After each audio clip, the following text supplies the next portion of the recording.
Good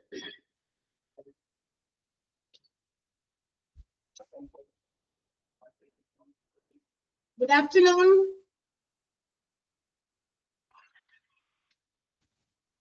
Afternoon.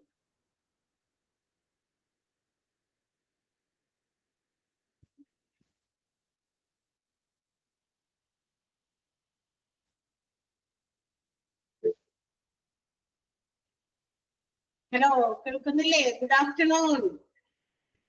ആരുമില്ല good afternoon പറയാൻ പറ്റിയത്? ഗുഡ് ആഫ്റ്റർനൂൺ മാം. Yes, good afternoon. Good afternoon മാം. ശരി, ഞാനേ സൗണ്ട് കൂടി നമ്മൾ ക്ലിയർ ആണോ കൂടി അറിയാൻ വേണ്ടിയിട്ടാണ് ഈ ഗുഡ് ആഫ്റ്റർനൂൺ ഒരാളെങ്കിലും ഒന്ന് തിരിച്ചു പറയുന്നത് നോക്കിയിരിക്കുന്നത് കേട്ടോ.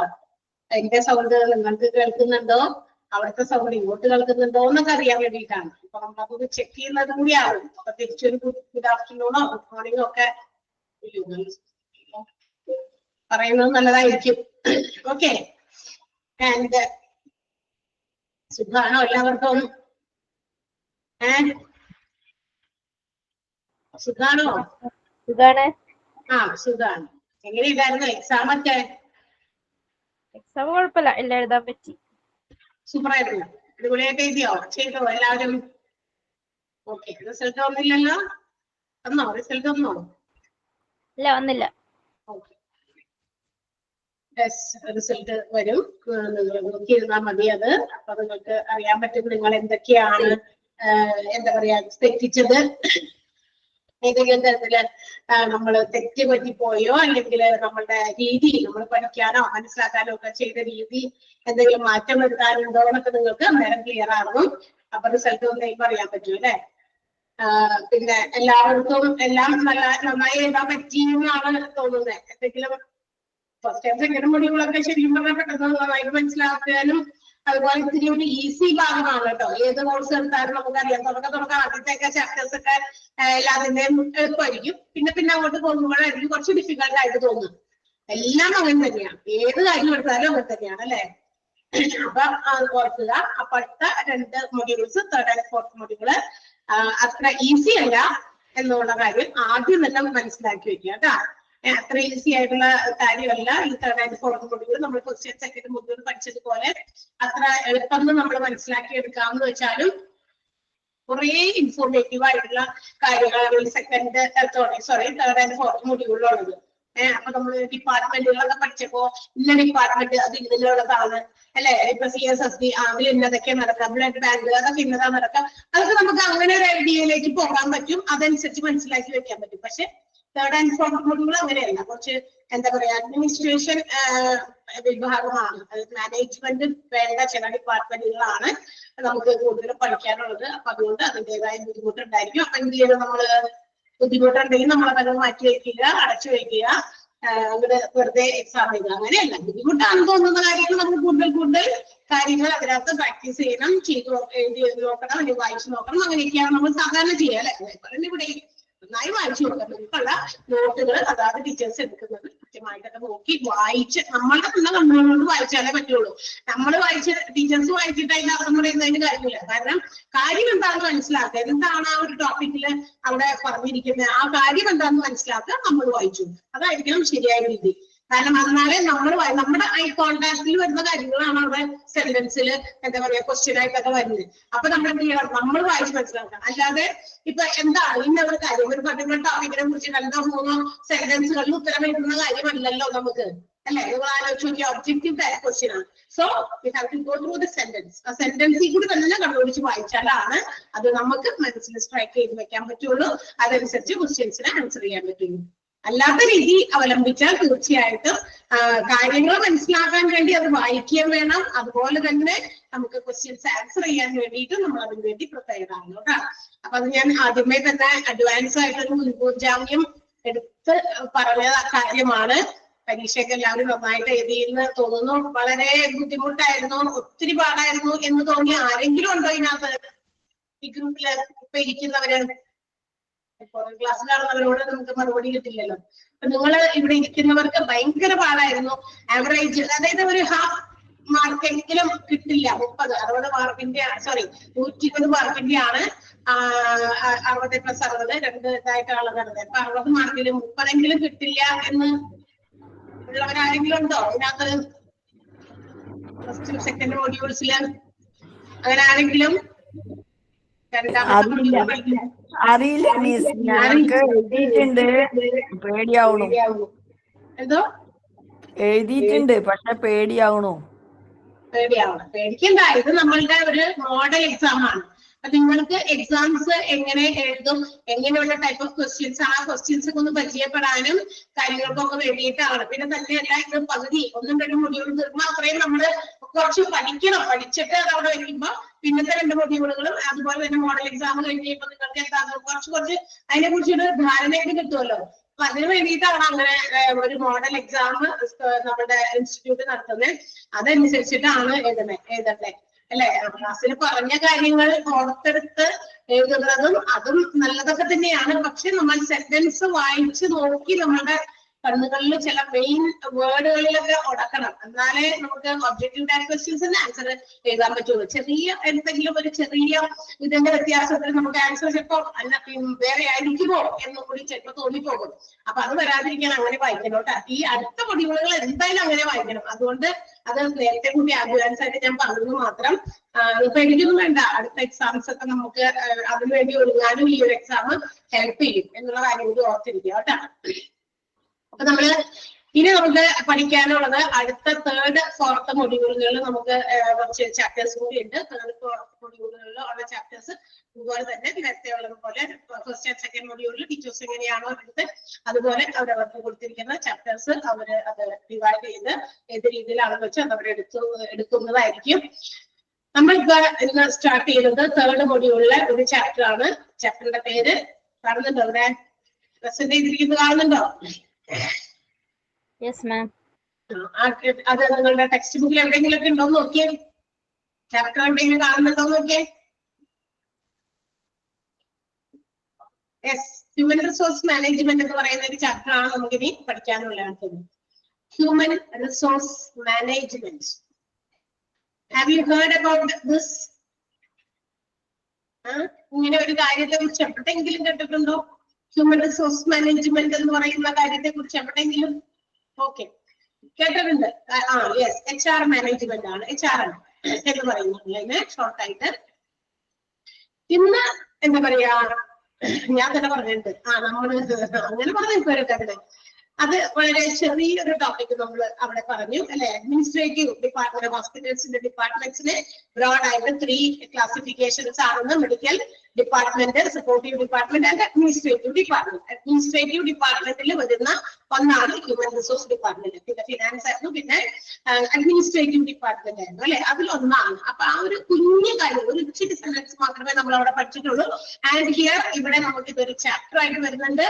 ഇനി മാത്രമല്ല, ഇതൊരു കോഴ്സ് ആയിട്ട് തന്നെ നമ്മുടെ ഈ ഹോസ്പിറ്റൽ അഡ്മിനിസ്ട്രേഷൻ കോഴ്സ് പഠിക്കുന്നത് പോലെ തന്നെ ഇന്നത്തെ ഒരു കോഴ്സ് ആയിട്ടും ആളുകൾക്ക് പഠിക്കുന്നുണ്ട്. HR എന്താണ്, എന്തിനു വേണ്ടിയിട്ടായിരുന്നു ഇങ്ങനെ ഒരു ഹ്യൂമൻ റിസോഴ്സ് മാനേജ്മെന്റ് എന്ന് പറയുന്ന ഒരു കോഴ്സ് പഠിക്കേണ്ട ആവശ്യകത? What is the necessity? എന്തായിരിക്കും? കാരണം we are living in a business oriented world അല്ലെ. And the fast development of business or organizations had led to the necessity of human resource management. എനിക്ക് അങ്ങനെയാ തോന്നുന്നത്. അതായത് ഇതുപോലെ ഇത്രയും എന്താ പറയാ ഫാസ്റ്റ് മൂവിങ് ആയിട്ടുള്ള ഒരു ഇക്കോണമി അല്ലെങ്കിൽ വേൾഡ് അവിടെ ജീവിക്കുമ്പോ ഫാസ്റ്റ് മൂവിങ് ആയിട്ടുള്ള ഒരു കാര്യം ഇവിടെ നടക്കുന്നുണ്ട്. ബിസിനസ് എന്നാണ് ഏറ്റവും കൂടുതൽ ഇന്ന് ആളുകൾ ചൂസ് ചെയ്യുന്നത്. ഇപ്പൊ ഏറ്റവും കൂടുതൽ ആളുകൾ ചെയ്യാൻ ആഗ്രഹിക്കുന്ന ഒരു കാര്യമാണ് ബിസിനസ്. അല്ലെങ്കിൽ നമുക്ക് മറ്റൊരു രീതിയിൽ പറഞ്ഞാൽ ഒരു ബിസിനസ് ഓറിയന്റഡ് ഇക്കോണമിയിലാണ് നമ്മൾ ഇന്ന് എന്താ പറയാ ജീവിക്കുന്നത്. ബിസിനസ് ഓറിയന്റഡ് എന്ന് വെച്ചാൽ എല്ലാത്തിലും ബിസിനസ് കാണുന്ന ആൾക്കാരാണ് അല്ലെ. പണ്ടൊക്കെ എഡ്യൂക്കേഷണൽ ഇൻസ്റ്റിറ്റ്യൂഷൻസ്, ഹോസ്പിറ്റൽസ്, ഇവരുടെയൊക്കെ ഏറ്റവും ഇമ്പോർട്ടന്റ് അല്ലെങ്കിൽ അൾട്ടിമേറ്റ് ആയിട്ടുള്ള ഒരു ഗോൾ, ഒരു എയിം എന്ന് പറയുന്നത് എന്താ പറയാ people's welfare, service to the society, സാമൂഹികമായിട്ടുള്ള സേവനം, ആളുകളുടെ ക്ഷേമം എന്നായിരുന്നുവെങ്കിൽ നമ്മുടെ ഇന്നത്തെ കാലത്ത് ഇതെല്ലാം തന്നെ എഡ്യൂക്കേഷനും ഹോസ്പിറ്റൽസിന്റെ കെയറും ഹെൽത്ത് കെയറും ഒക്കെ ഇന്ന് ഒരു ബിസിനസ് ഓറിയന്റഡ് രീതിയിലേക്ക് നീങ്ങിക്കൊണ്ടിരിക്കുകയാണ് അല്ലേ.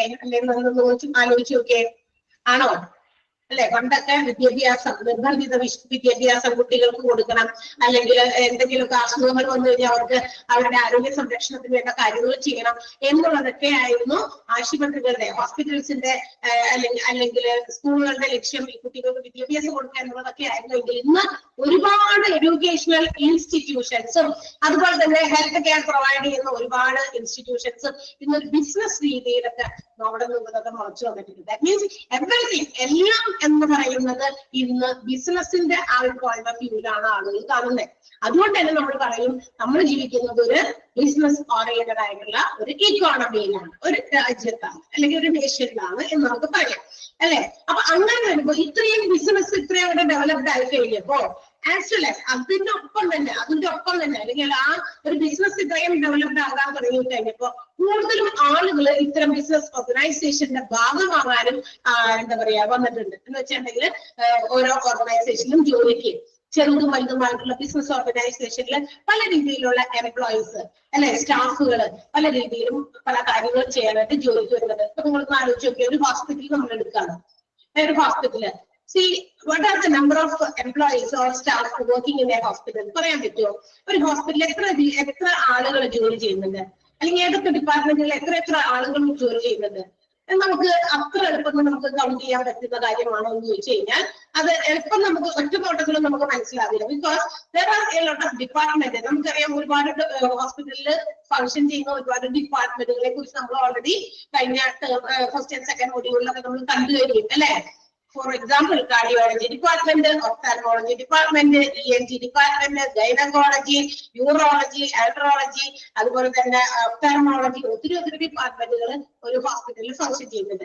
കൂടാതെ ഫാർമസി, CSSD, അല്ലെ, ഡയറക്ട്ലി പേഷ്യൻസിന്റെ രോഗത്തെ ഭേദമാക്കാൻ ബന്ധപ്പെട്ടുള്ള ഡയറക്റ്റ് ആയിട്ട് ബന്ധമുള്ള ഡിപ്പാർട്ട്മെന്റുകളും, അതുകൂടാതെ അതിനെയൊക്കെ സപ്പോർട്ട് ചെയ്യാൻ പേഷ്യൻസ് അവരുടെ രോഗവുമായിട്ട് വരുമ്പോൾ ആ പേഷ്യൻസിനെ കൊടുക്കുന്ന പ്രൊവൈഡ് ചെയ്യുന്ന സർവീസസിനെ സപ്പോർട്ട് ചെയ്യാനുള്ള കുറച്ച് സപ്പോർട്ടീവ് ഡിപ്പാർട്ട്മെന്റുകളും ഒക്കെ നമുക്കറിയാം ഉണ്ടെന്ന്, അല്ലെ?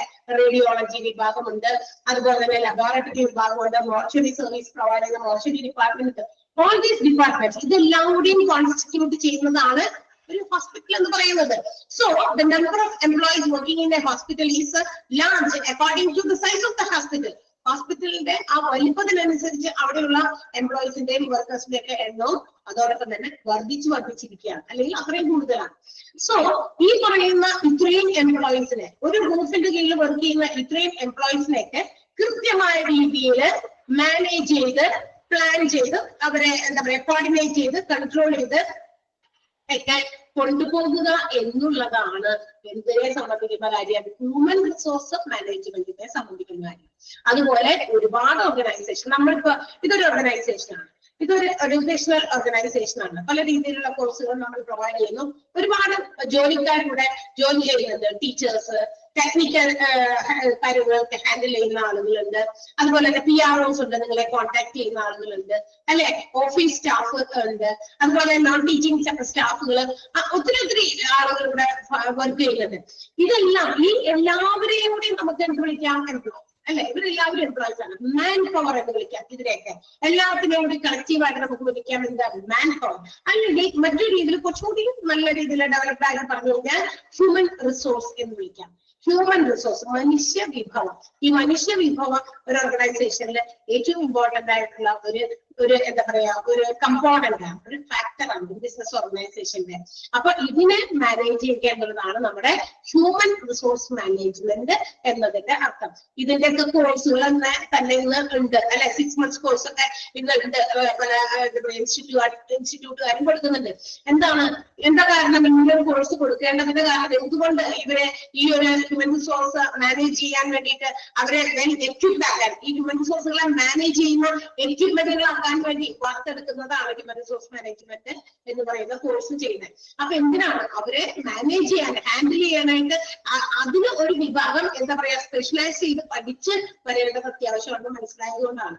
അപ്പൊ അത്തരം ഓർഗനൈസേഷനിൽ നമ്മുടെ ഹോസ്പിറ്റൽസിൽ ഉണ്ടാവുകയും ഹ്യൂമൻ റിസോഴ്സ് മാനേജ്മെന്റ്, സ്കൂളുകളിലുണ്ട്, അല്ലെങ്കിൽ മറ്റു പല തരത്തിലുള്ള വലിയ ഓർഗനൈസേഷനിലുണ്ട്. അപ്പൊ അങ്ങനെ ഒരു ഡിപ്പാർട്ട്മെന്റ് ഉണ്ട്. അവര് ഈ എംപ്ലോയീസിനെയൊക്കെ മാനേജ് ചെയ്യുക, എംപ്ലോയീസിന്റേതായ എല്ലാ കാര്യങ്ങളും മാനേജ് ചെയ്യുക, എല്ലാ കാര്യങ്ങളും മാനേജ് ചെയ്യുക.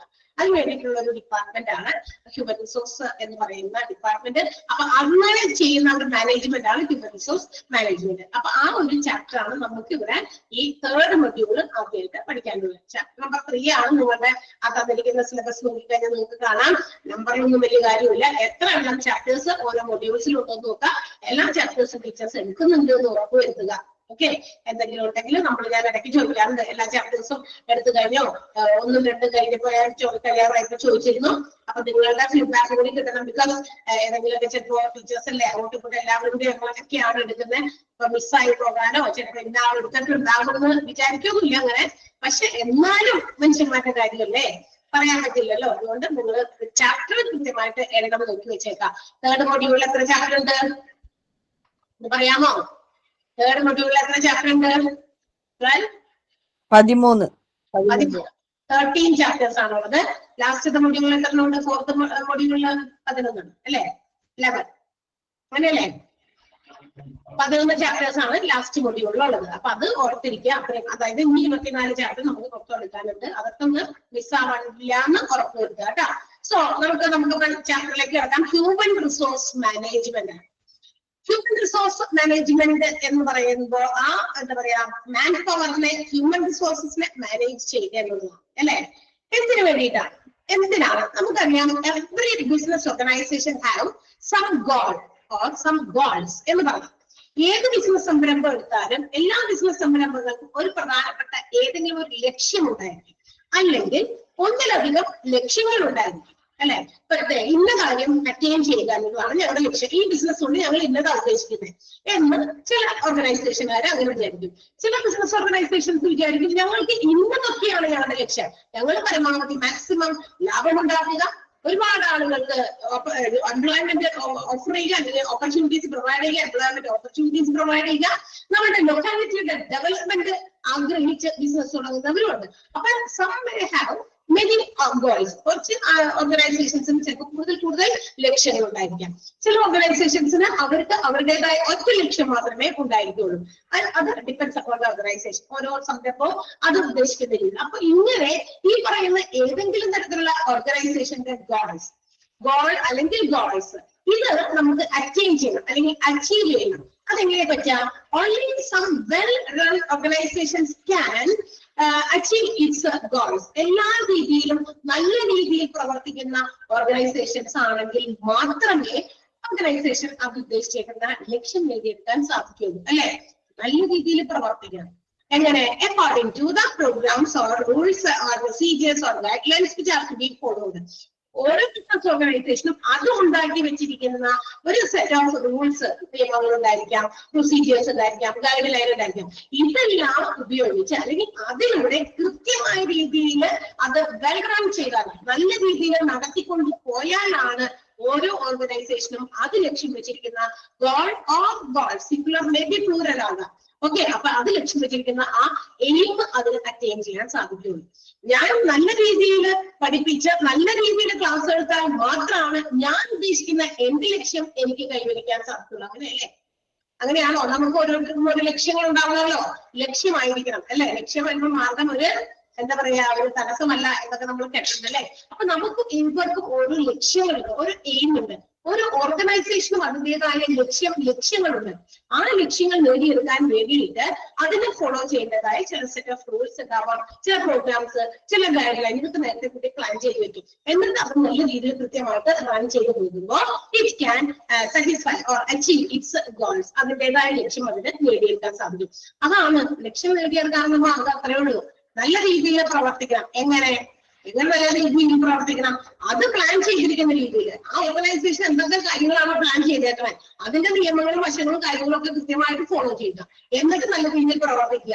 എന്നിട്ട് അത് ഉദ്ദേശിക്കുന്ന സെറ്റ് ഓഫ് എന്താ പറയാ അതിന്റെ ഗോള് ലക്ഷ്യം വെച്ചിരിക്കുന്ന ആ ഒരു എന്താ പറയാ ലക്ഷ്യങ്ങൾ എയിം ചെയ്യാൻ വേണ്ടിയിട്ട് പറ്റുള്ളൂ എന്നുള്ളതാണ് പറഞ്ഞിരിക്കുന്നത്. ഓക്കെ, അതാണ് ആ 1ാമത്തെ സെന്റൻസിൽ പറഞ്ഞിരിക്കുന്നത്. നിങ്ങൾക്ക് മനസ്സിലായോ അതിന്റെ അർത്ഥം?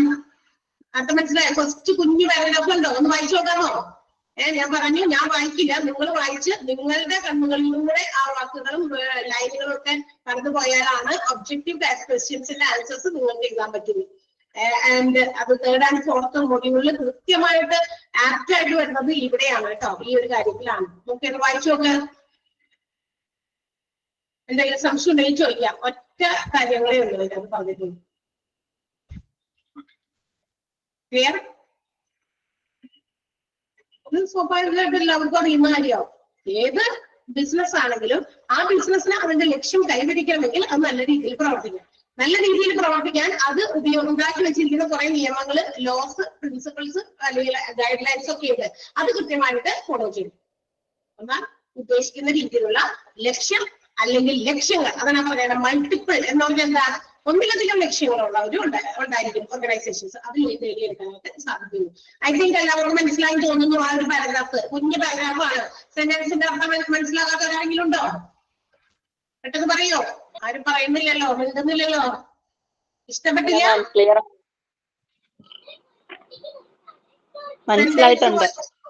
മനസ്സിലായി. Okay, yes. ഒന്ന് വായിച്ചു നോക്കാൻ നിങ്ങളോട് പറയുന്നത് ഇതിന്റെ ഈ ഒരു ഹ്യൂമൻ റിസോഴ്സ് മാനേജ്മെന്റ് എന്ന് പറയുന്ന ഈ ചാപ്റ്റർ നിങ്ങൾ പെട്ടെന്ന് ഫസ്റ്റ് ആൻഡ് സെക്കൻഡ് മൊഡ്യൂള് കഴിഞ്ഞപ്പോ നമ്മൾ ആദ്യമായിട്ട് കേൾക്കുന്ന ചാപ്റ്റർ ആയതുകൊണ്ട് ആ ഒരു പഠിച്ച രീതിയിലല്ല ഈ ഒരു മൊഡ്യൂൾസ് കൈകാര്യം ചെയ്യേണ്ടത് എന്നുള്ളത് കൊണ്ടാണ് ഞാൻ ഇത്രയും വിശദമായിട്ട് ഇത്രയും കാര്യങ്ങൾ പറഞ്ഞതും അതോടൊപ്പം തന്നെ ആ സെന്റൻസ് നിങ്ങൾക്ക് മനസ്സിലായോ എന്ന് നിങ്ങൾ വായിച്ചു നോക്കി മനസ്സിലാക്കാനും പറയുന്നത്. കുറച്ചുകൂടി പകുതിയിൽ ഭാഗത്തുമ്പോൾ വളരെ സിമ്പിൾ ആയിട്ട് മാറും കേട്ടോ ഈ ചാപ്റ്റർ. അത് മറ്റൊരു കാര്യമാണ്. ഇതിന്റെ തുടക്കം മാത്രം നിങ്ങൾക്ക് അതായത് കണക്ട് ചെയ്യാനുള്ള ഒരു എന്താ പറയാ ബുദ്ധിമുട്ടുണ്ട്. അവിടെ നിന്ന് നമ്മൾ കുറെ ഡിപ്പാർട്ട്മെന്റ് ഒക്കെ പഠിച്ചു. ഡിപ്പാർട്ട്മെന്റിൽ ഇന്ന രോഗം പഠിച്ചു, ആ രോഗത്തിന് ഇന്ന കാര്യങ്ങൾ ചികിത്സ, ഇന്ന മെഷീനറീസ് ഉപയോഗിക്കുന്നു, ഇന്ന ടെസ്റ്റ് ഉപയോഗിക്കുന്നു എന്നൊക്കെ പറഞ്ഞിട്ട് ഒരുപാട് കാര്യങ്ങൾ ആ രീതിയിലാണ് ഫോളോ ചെയ്ത് പോകുന്നത് അല്ലെ. പക്ഷെ ഇവിടെ അങ്ങനെയല്ല. കുറച്ച് കുറെ എന്താ പറയാ കാര്യങ്ങൾ മാനേജ് ചെയ്യേണ്ട വിഭാഗങ്ങൾ അല്ലെങ്കിൽ ചില രീതികൾ ഒക്കെയാണ് ഇവിടെ മെൻഷൻ ചെയ്യുന്നത്. അപ്പൊ അതുകൊണ്ട് ആ ഒരു മാറ്റം ഇങ്ങോട്ടേക്ക് കടന്നു വരുമ്പോഴേക്കും നിങ്ങൾക്ക് കുറച്ച് ബുദ്ധിമുട്ടായിട്ട് തോന്നും. എല്ലാവർക്കും അല്ല, കൊമേഴ്സ് പഠിച്ചവർക്ക് ഈസി ആയിരിക്കും. എന്നാൽ സയൻസ് പഠിച്ചവരും നമ്മുടെ കൂട്ടത്തിലുണ്ട്. അതുകൊണ്ടാണ് ഇത്രയും കൂടുതൽ പ്രാവശ്യം ആവർത്തിച്ച് പറയുന്നത്. കൊമേഴ്സ് പഠിച്ചവർക്ക് ഇത് എന്തിനാ ഇത്രയും പ്രാവശ്യം എന്ന് പറയുന്നേ, ഞങ്ങൾക്ക് ഇത് ക്ലിയർ ആയല്ലോ എന്ന് ചിലർക്ക് തോന്നും. അത് കൊമേഴ്സ് എടുത്തവർക്കായിരിക്കും തോന്നുക. ഓക്കെ, അത് അത്രയും എളുപ്പം ചിലപ്പോൾ സയൻസുകാർക്ക് മനസ്സിലാവില്ല. അതുകൊണ്ട് അത്രയും കുറെ പ്രാവശ്യം പറയും. ആൻഡ് നോക്കുക, ഇൻ എനി ഓർഗനൈസേഷൻ നമ്മൾ ഏത് തരത്തിലുള്ള ഓർഗനൈസേഷൻ എടുത്താലും we can see there are 4 basic type of resources. ഒരു ബിസിനസ് ഓർഗനൈസേഷന്റെ 4 രീതിയിലുള്ള വിഭവങ്ങളെ നമുക്ക് കാണാൻ സാധിക്കും. which are ഏതൊക്കെയാണത്? Money, material, machinery and men. എന്തൊക്കെയാണ്?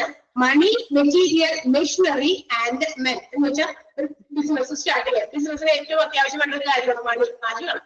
ബിസിനസ് തുടങ്ങിയ കാശ് വേണ്ടേ? വേണോ? കാശില്ലാണ്ട് ബിസിനസ് തുടങ്ങാൻ പറ്റുമോ? ഏത് തരത്തിലുള്ള ബിസിനസ് തുടങ്ങാൻ നമുക്ക് കാശ് ഇല്ല വേണ്ടാത്ത ഏതെങ്കിലും ബിസിനസ് ഉണ്ടോ? ഇല്ല. തീർച്ചയായിട്ടും ഒരു മൂലധനം, ഒരു capital should be introduced to start a business. ഒരു ബിസിനസ് തുടങ്ങാൻ നമുക്ക് എന്തായാലും ഒരു മൂലധനം, കാശ്, പണം അല്ലെ, മണി എന്ന് പറയുന്നത് ആവശ്യമുണ്ട്. പിന്നെ materials, raw materials or finished goods. അതായത് നമ്മളൊരു ബിസിനസ് തുടങ്ങുമ്പോൾ എന്താ പറയാ, ചിലപ്പോൾ ചില ആൾക്കാർ അസംസ്കൃത വസ്തുക്കൾ റോ മെറ്റീരിയൽസ് ഉപയോഗിച്ച് ചില എന്താ പറയാ പ്രോഡക്റ്റുകൾ ഫിനിഷ്ഡ് ഗുഡ്സ് ആക്കി മാറ്റുന്ന ബിസിനസ് ഉണ്ട്. എന്ന് വെച്ചപ്പോ ചില ആൾക്കാർ എന്താ പറയാ ലെതർ കൊണ്ടുവന്നിട്ട്, റബ്ബർ കൊണ്ടുവന്നിട്ട് അത് വെച്ചിട്ടുള്ള മെറ്റീരിയൽസ്, ടയർ ഉണ്ടാകുന്ന ബിസിനസ് ഓർഗനൈസേഷൻസ് ഉണ്ട്. മെറ്റീരിയൽസ് റബ്ബർ ഉപയോഗിച്ചിട്ട് എന്താ പറയാ ലെതർ ഉപയോഗിച്ചിട്ട് എന്താണ് നമ്മളുടെ ബാഗും അതുപോലെ തന്നെ ചെരുപ്പൊക്കെ ഉണ്ടാക്കുന്ന ബിസിനസ് ഓർഗനൈസേഷൻസ് ഉണ്ട്. അപ്പൊ ഏത് തരത്തിലുള്ള ബിസിനസ് ആണെങ്കിലും അതിന് മെറ്റീരിയൽസ് ആവശ്യമുണ്ട്.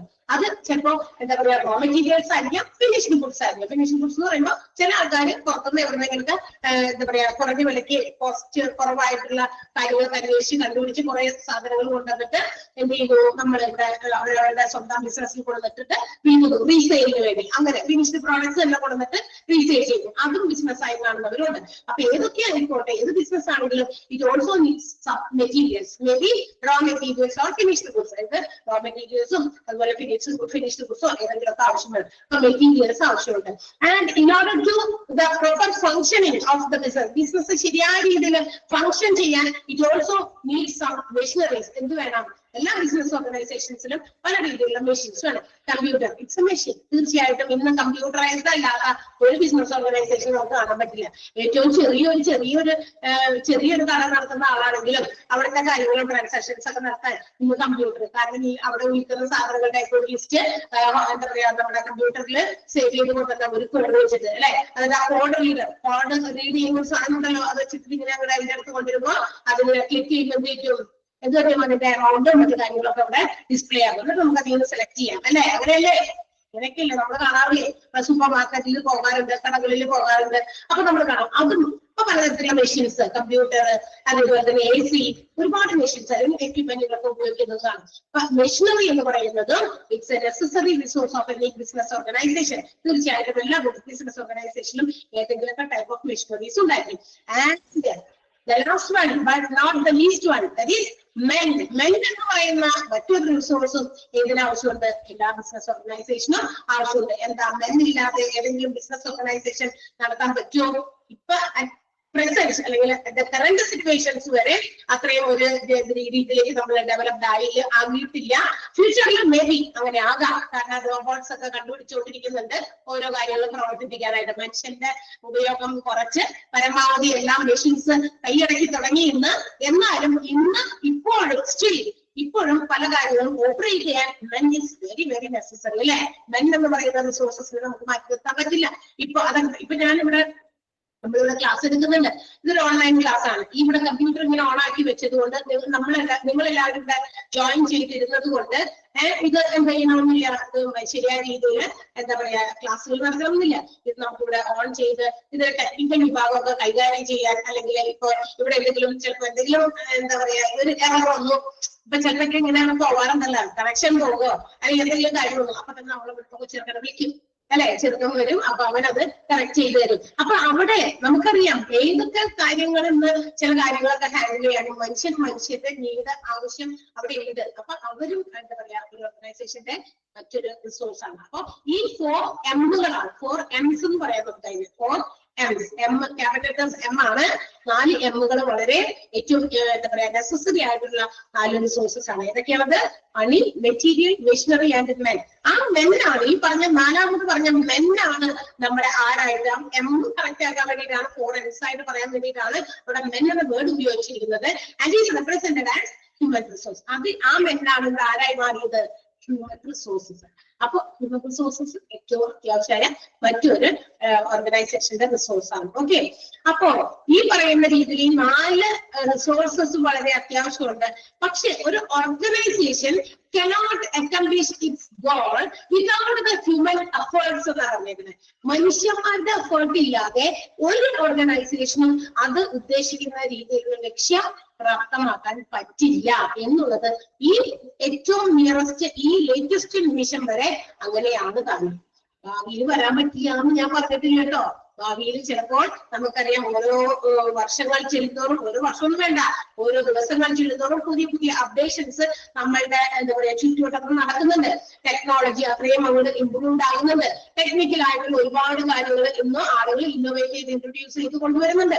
സോ ഇനി ഒരു കുറച്ച് വർഷങ്ങൾ, അടുത്ത എന്താ പറയാ കുറച്ച് വർഷങ്ങൾ കഴിയുമ്പോഴേക്കും ചിലപ്പോൾ നെക്സ്റ്റ് 10 ഇയേഴ്സിനുള്ളിൽ ചിലപ്പോൾ ഒരുപാട് മാറ്റങ്ങൾ ഇതിൽ നിന്നും വരുന്നേക്കാം. അന്ന് പറഞ്ഞതൊക്കെ തെറ്റായി പോയല്ലോ എന്ന് നമുക്ക് പറയാൻ പറ്റില്ല. അറ്റ് പ്രസന്റിന്റെ കണ്ടീഷൻസ് ആണ് നമ്മൾ പറയുന്നത്. ഇനി ഇതിന്റെ 10-20 വർഷം മുമ്പിലേക്ക് നിങ്ങളൊന്ന് നോക്കിയേ, ഇത്രയും പോപ്പുലർ ആയിരുന്നോ നമ്മുടെ ഈ കമ്പ്യൂട്ടറും അതുപോലെ തന്നെ നമ്മൾ ഉപയോഗിക്കുന്ന മൊബൈൽ ഫോണുകളും? ഇന്ന് നമ്മൾ മൊബൈൽ ഫോൺ ഉപയോഗിച്ച് എത്ര നേരം വരെയൊക്കെ വേണമെങ്കിൽ നമ്മൾ അതിൻ്റെ ഉള്ളിലേക്ക് ഒന്ന് കയറിപ്പോയാൽ ഇൻസ്റ്റാഗ്രാമൊക്കെ ഒന്ന് തുറന്നാൽ ഇങ്ങനെ തോന്നിക്കൊണ്ടിരുന്ന സമയം പോകുന്നത് പോലും അറിയാറുണ്ടോ? സമയം കളയാനായിട്ട് ഏറ്റവും നല്ലൊരു സാധനമാണ് ഈ പറയുന്നത് അല്ലെ. അപ്പൊ അന്ന് ഒരു 10-20 കൊല്ലം മുമ്പാണെങ്കിലോ ഒരുപാട് സമയം നമുക്ക് ഉണ്ടായിരുന്നു ഓരോ കാര്യങ്ങൾ ചെയ്യാൻ. സമയം കിട്ടിയില്ല, അത് ചെയ്യാൻ സമയം ഉണ്ടായില്ല, ഇത് ചെയ്യാൻ സമയം ഉണ്ടായില്ല എന്ന് നമ്മൾ പല കാര്യങ്ങൾക്കും പറയാറുണ്ട്. കൂടുതലും ഇങ്ങനെയുള്ള കാര്യങ്ങൾ നമ്മൾ ഉപയോഗിക്കുന്നത് കൊണ്ടാണ് നമ്മളുടെ ടൈം കൺസ്യൂമിങ് വളരെയധികം കുറയ്ക്കാൻ വേണ്ടി ഒരുപാട് എന്താ പറയാ ഇന്നോവേഷൻസ് നമുക്ക് ഉണ്ടായിട്ടുണ്ട് അല്ലെ. നമ്മുടെ വീടുകളിൽ പണ്ട് അരയ്ക്കുന്ന കല്ലായിരുന്നു അല്ലെ, ഇങ്ങനെ അരച്ച് ഒക്കെ ഉണ്ടാക്കണം. ഇൻസ്റ്റ അതിന് പകരം ഇന്ന് മിക്സി നമുക്ക് ഉണ്ട്. ഗ്രൈൻഡേഴ്സും മിക്സിയൊക്കെ ഉപയോഗിച്ച് നമുക്ക് എളുപ്പം നമുക്ക് ഫാസ്റ്റ് ആയിട്ട് പറയുന്ന കാര്യങ്ങളൊക്കെ ചെയ്യാനേ. ഒരു ദിവസം ഒന്ന് പണി മുടക്കി നോക്കട്ടെ. മോർണിംഗിൽ നമ്മൾ എഴുന്നേൽക്കുമ്പോൾ അരയ്ക്കാൻ പറ്റുന്നില്ല, മിക്സി കേടായിരിക്കുന്നു, പെട്ടെന്ന് ഫങ്ഷൻ ചെയ്യുന്നില്ല, തീർന്ന് അന്നത്തെ ദിവസത്തെ പണി. നമ്മൾ ചിലപ്പോൾ തലേ ദിവസം ഇത് രാവിലെ ഉണ്ടാക്കാൻ ഇഡ്ഡലിയോ അല്ലെങ്കിൽ ദോശയോ മറ്റോ എന്തെങ്കിലുമൊക്കെ ആയിരിക്കും ഉണ്ടാക്കാന്ന് വിചാരിച്ചിരുന്നത്. അന്ന് രാവിലെ എഴുന്നേൽക്കുമ്പോൾ മിക്സി വർക്ക് ചെയ്യുന്നില്ല എങ്കിൽ എന്ത് സംഭവിക്കും നമുക്കറിയാലോ അല്ലെ. അന്നത്തെ പിന്നെയുള്ള കാര്യങ്ങളെല്ലാം തന്നെ മൊത്തം ഡിസോർഡർ പോകും, എല്ലാം ഡിസോർഡർ ആയി പോകും അല്ലെ. അപ്പൊ അന്ന് മനുഷ്യർ ഇതൊക്കെ കൈകൊണ്ട് ഒക്കെ അരച്ചോണ്ടിരുന്നത്. പക്ഷെ ഇന്നതൊന്നും അരയ്ക്കാൻ പറഞ്ഞാലോ അരയ്ക്കണ സാധനം തന്നെ നമ്മുടെ വീടുകളിലില്ല. കുട്ടികൾ കൊണ്ട് ജസ്റ്റ് ഇതാണ് കൊച്ച് എന്താ അമ്മിപ്പിള്ള എന്നൊക്കെ പറഞ്ഞ് കാണിച്ചു കൊടുക്കാൻ പോലൊന്നും ഇല്ല. ഒരു എക്സാമ്പിൾ കാണിച്ചു കൊടുക്കും. പണ്ടത്തെ മനുഷ്യൻ ആധുനിക പ്രാചീന മനുഷ്യൻ ഉപയോഗിച്ചത്, പ്രാചീനമൊന്നുമല്ല നമ്മളുടെയൊക്കെ ചെറുതിലെ ഉണ്ടായിരുന്നതൊക്കെ പക്ഷെ അത് ആ പ്രാചീനത്തിലേക്ക് ഇതൊക്കെ നിങ്ങൾ ഓൾഡ് ജനറേഷനിൽ ഉപയോഗിച്ചതാണ് കുട്ടികൾ നമ്മളെ കളയാക്കും. അപ്പൊ അങ്ങനെയൊക്കെ ഒരുപാട് മാറ്റങ്ങളൊക്കെ കൊള്ളുന്നുണ്ട്. പക്ഷെ ഹ്യൂമൻ റിസോഴ്സസ് ഇപ്പൊ വരെ നമ്മൾ ഹ്യൂമൻ റിസോഴ്സസ് തന്നെ പല ഓർഗനൈസേഷനിലും അതിന്റെ ആവശ്യം നിറവേറ്റാൻ അവിടെ അവർ തന്നെയുള്ളൂ. അവർക്കല്ലാതെ ആ ഓർഗനൈസേഷന്റെ ഹ്യൂമൻ എഫേർട്ടുകൾ ഉപയോഗിക്കാതെ ലക്ഷ്യങ്ങൾ നേടിയെടുക്കാനായിട്ട് സാധിക്കില്ല. എന്നാൽ ഹ്യൂമൻ റിസോഴ്സസിനെ മാനേജിങ് ഹ്യൂമൻ കമ്പോണന്റ് എന്ന് പറയുന്നത് അങ്ങനെ വന്നപ്പോൾ it becomes a pivotal or most important task. അതുകൊണ്ട് തന്നെയാണ് ഹ്യൂമൻ റിസോഴ്സസിനെ അവോയ്ഡ് ചെയ്യാൻ പറ്റില്ല. നമുക്ക് ഒരു ഓർഗനൈസേഷന്റെ ഡെവലപ്മെന്റിനും അതിന്റെ ഗോൾസ് അച്ചീവ് ചെയ്യാനും ഹ്യൂമൻ റിസോഴ്സസ് വളരെ അത്യാവശ്യം ആണെന്നുള്ളത് കൊണ്ട് തന്നെ it is an important task. Pivotal task means important task. ഏറ്റവും പ്രധാനപ്പെട്ട ഒരു ടാസ്ക് ആണ് എന്ത് ഹ്യൂമൻ റിസോഴ്സസിനെ മാനേജ് ചെയ്യാനുള്ളത്. And how well the human resources are manage that much well it is done. ആ ഒരു പ്രവൃത്തി ഹ്യൂമൻ റിസോഴ്സ് എത്ര നല്ല രീതിയിൽ നമ്മൾ മാനേജ് ചെയ്തോ ഓരോ ഓർഗനൈസേഷനും അത്രയും നല്ല രീതിയിൽ ആ ഓർഗനൈസേഷൻ പ്രവർത്തിക്കുമെന്നാണ് പറയുന്നത്. അപ്പൊ ഹ്യൂമൻ എഫേർട്ട് എന്ന് പറയുന്നത് നമുക്ക് വളരെയധികം കണക്കിലെടുക്കേണ്ട ഒരു കാര്യമാണ് ബിസിനസ് ഓർഗനൈസേഷനെ സംബന്ധിച്ച്. അവരെ മാറ്റി നിർത്തിയിട്ട് ഒരു ലക്ഷ്യവും ബിസിനസ് ഓർഗനൈസേഷനും നേടാൻ പോകുന്നില്ല. അതാണ് പറഞ്ഞത് സെക്കൻഡ് പാരഗ്രാഫിൽ പറഞ്ഞിരുന്നത്. ഒന്ന് വായിച്ചു നോക്കാമോ? എന്തെങ്കിലും സംശയം ചോദിക്കാം. ഒരു 2 സെന്റൻസ് അവിടെ എഴുതിയിട്ടുള്ളൂ, എന്തല്ല 3 സെന്റൻസ്. പക്ഷെ കുറച്ച് എന്താ പറയാ നിങ്ങൾക്ക് മനസ്സിലാകാൻ വേണ്ടി കുറച്ച് കാര്യങ്ങൾ കൂട്ടിച്ചേർത്ത് പറഞ്ഞു മാത്രമേ ഉള്ളൂ. എന്തെങ്കിലും ഡൗട്ട് ഉണ്ടെങ്കിൽ വേഗം ചോദിക്കുക, അല്ലെങ്കിൽ അടുത്ത പാരഗ്രാഫിലേക്ക് പോകും. ആദ്യത്തെ 2-3 ക്ലാസ് ഒക്കെ ഇത്രയും പതുക്കെ പോകുന്നുണ്ട്. പിന്നെ അത് സ്പീഡാകും. കാരണം എന്താണെന്നറിയാം, പിന്നെ എളുപ്പമുള്ള ഭാഗമാണ്. ഹ്യൂമൻ റിസോഴ്സ് എന്ന് പറയുമ്പോൾ മനുഷ്യന്മാര് ഒരു ഓർഗനൈസേഷനിൽ വർക്ക് ചെയ്യുന്ന എല്ലാവരും പെടും. അപ്പൊ അവരുടെ ബാക്കി എങ്ങനെയൊക്കെയാണ് അതിനകത്ത് എംപ്ലോയീസിനെ റിക്രൂട്ട് ചെയ്യുന്നത്, സെലക്ട് ചെയ്യുന്നത്, അവരുടെ ഇന്റർവ്യൂസ്, അങ്ങനെയുള്ള കാര്യങ്ങളൊക്കെ വരികയും അപ്പൊ അതൊക്കെ ഇതിനകത്ത് വരും. അതുകൊണ്ട് അപ്പൊ അവിടെയൊക്കെ വരുമ്പോൾ നമുക്ക് ഇച്ചിരി കൂടി എളുപ്പമാവും ഈ ചാപ്റ്റർ. ഇവിടെ ഈ തുടക്കം മാത്രമേ നിങ്ങൾക്ക് ഇച്ചിരി ഒന്ന് കണക്ട് ചെയ്ത് വരാൻ, അല്ലെങ്കിൽ നമുക്ക് മറ്റേതിൽ നിന്നും ഇവിടേക്ക് ഒന്ന് ലിങ്ക് ചെയ്യാനുള്ള ഒരു ചെറിയ ബുദ്ധിമുട്ട് മാത്രമേ ഉണ്ടാകുള്ളൂ. വായിച്ചു നോക്കിയിട്ട് എന്തെങ്കിലും ഉണ്ടെങ്കിൽ പറയാം.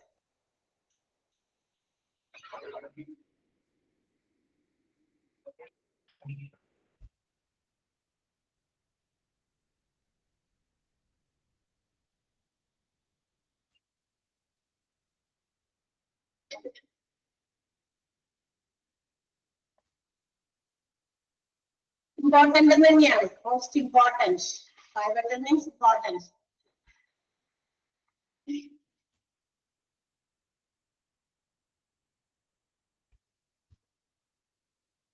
മലയാളത്തിൽ നമുക്ക് പ്രധാനമായിട്ടുള്ളതും എന്താ പറയാ സെൻട്രൽ ടാസ്ക്, എന്താ പറയാ കേന്ദ്രീകൃതമായിട്ടുള്ളത്. ഇമ്പോർട്ടന്റ് അത്ര ഉള്ളൂ, അത്ര മനസ്സിലാക്കിയത്. സെൻട്രൽ ഓർ ഇമ്പോർട്ടന്റ് ടാസ്ക് എന്നാണ്. പൈവറ്റൽ മീൻസ് സെൻട്രൽ എന്ന് പറയുന്നു. ക്ലിയർ ആകുന്നു? അപ്പൊ അതിനകത്ത് ആർക്കെങ്കിലും മനസ്സിലാകുന്നുണ്ടോ? ക്ലിയർ? 26-25 പേരെ കണ്ടിട്ടുണ്ട്. ആരും കണ്ടുന്നില്ലല്ലോ. Yes or no?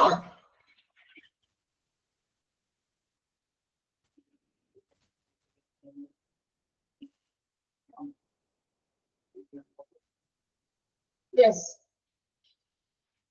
ഓക്കെ. ആരെങ്കിലും ഒക്കെ ഒന്ന് ഇടയ്ക്ക് അവിടെ ചോദിക്കുമ്പോ യെസ് എന്നോ നോന്നോ എന്താന്ന് വെച്ചാൽ ഇടുക. നിങ്ങൾ മനസ്സിലാക്കിയെന്ന് അറിയാൻ വേണ്ടി വേണ്ടിയിട്ടാണ്. ഒരാളെങ്കിലും റെസ്പോണ്ട് ചെയ്താൽ എന്തെങ്കിലും ടെക്നിക്കൽ എറർ ആണോ എന്നുകൂടി ചിലപ്പോൾ നമുക്ക് തോന്നി. നിങ്ങളിപ്പം മിണ്ടാതെ അല്ലെങ്കിൽ ടൈപ്പ് ചെയ്യാതെ ഇതുമില്ല, സൗണ്ട് ഇല്ലല്ലോ.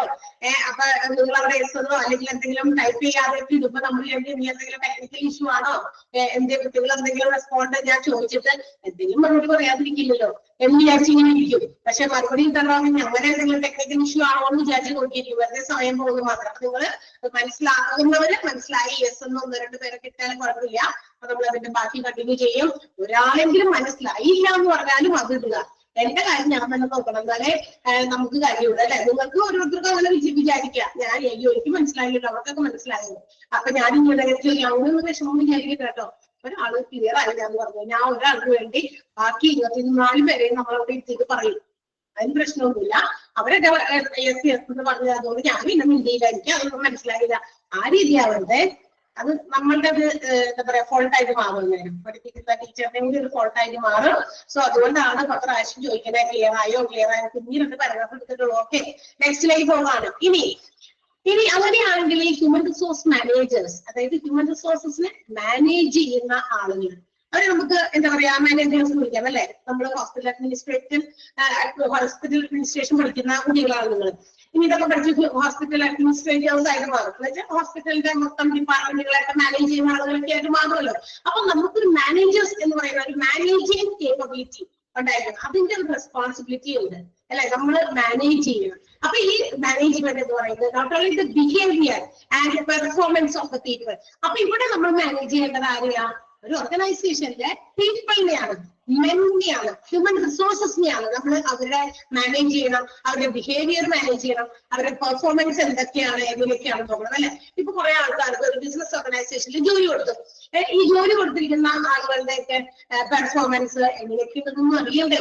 ഇടയ്ക്കിടയ്ക്ക് ആണെങ്കിലും അവരുടെ അടുത്തൊക്കെ ചെന്ന് അല്ലെങ്കിൽ മറ്റുള്ളവരുമായിട്ട് ഡീൽ ചെയ്ത് അവരെങ്ങനെയാണ് അവരുടെ ജോലിയൊക്കെ കൃത്യമായ രീതിയിൽ ചെയ്യുന്നുണ്ടോ, അല്ലെങ്കിൽ ഏതെങ്കിലും തരത്തിൽ ഉഴപ്പ് കാണിക്കുന്നുണ്ടോ, പെർഫോമൻസ് നമ്മൾ ഉദ്ദേശിച്ച രീതിയിൽ നമ്മളൊരു ടാർഗറ്റ് ഒക്കെ ഫിക്സ് ചെയ്ത് വെച്ചിട്ടുണ്ട്, ഒരു സ്റ്റാൻഡേർഡ് ഒക്കെ എന്താ പറയാ അങ്ങനെ വെച്ചിട്ട് പ്ലാൻ ചെയ്ത് വെച്ചിട്ടുണ്ട്. ആ ഒരു സ്റ്റാൻഡേർഡിലേക്ക് റീച്ചിങ് അവർ എത്തുന്നുണ്ടോ, അല്ലെങ്കിൽ ബിലോ സ്റ്റാൻഡേർഡ് ആണോ, അല്ലെങ്കിൽ എബോവ് സ്റ്റാൻഡേർഡ് ആണോ, സ്റ്റാൻഡിങ് പെർഫോമൻസ് ഒക്കെ കാഴ്ച വെക്കുന്നുണ്ടോ എന്നൊക്കെ നോക്കണം അല്ലെ. അപ്പൊ ആ പീപ്പിളുടെ അതായത് ഹ്യൂമൻ റിസോഴ്സസിന്റെ ബിഹേവിയറും അതുപോലെ തന്നെ അവരുടെ പെർഫോമൻസും ഒക്കെ എന്ത് ചെയ്യുക, നമ്മൾ മാനേജ് ചെയ്യുക. അതാണ് ഈ ഹ്യൂമൻ റിസോഴ്സ് മാനേജ്മെന്റിന്റെ ഉത്തരവാദിത്തം, റെസ്പോൺസിബിലിറ്റി.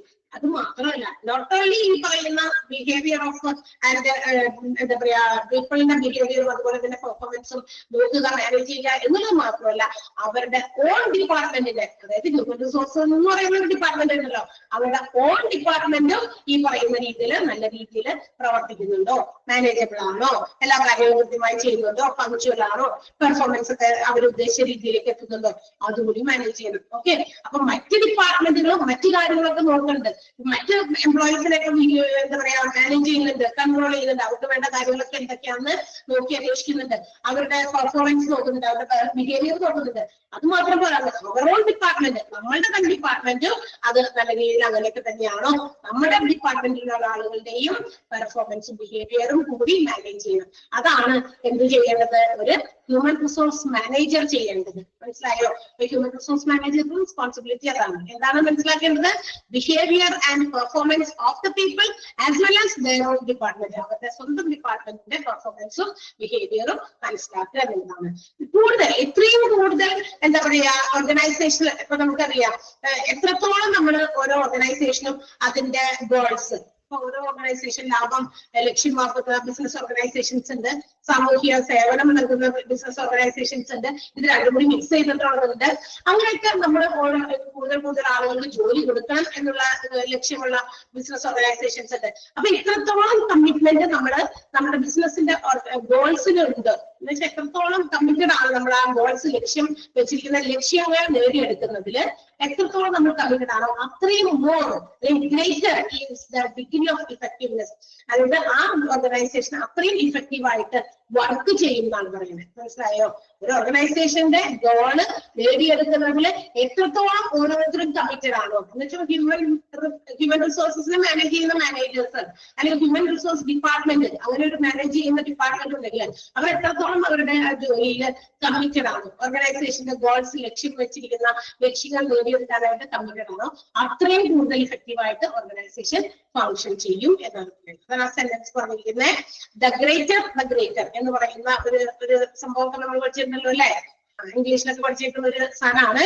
ദ മോർ എന്നൊക്കെ പറഞ്ഞിട്ട് സെന്റൻസ് മേക്ക് ചെയ്തിട്ടുണ്ടല്ലേ, അതുപോലത്തെ സെന്റൻസ് അവിടെ എഴുതി വെച്ചിരിക്കുന്നത്. എത്രത്തോളം കമ്മിറ്റഡ് ആയിട്ട് ഓർഗനൈസേഷന്റെ ഗോൾസ് നേടിയെടുക്കാൻ ഓരോ മെമ്പേഴ്സും എന്ത് ചെയ്യുന്നു, ഹ്യൂമൻ റിസോഴ്സിലെ ഓരോ മെമ്പേഴ്സും പ്രവർത്തിക്കുന്നു, അത്രയും ഗ്രേറ്റർ ഇഫക്റ്റീവ്നെസിന്റെ ഒരു ഇത് നമുക്ക് എവിടെ കാണാം, ഓർഗനൈസേഷൻ പ്രവർത്തിക്കുന്നത് കാണാൻ സാധിക്കും.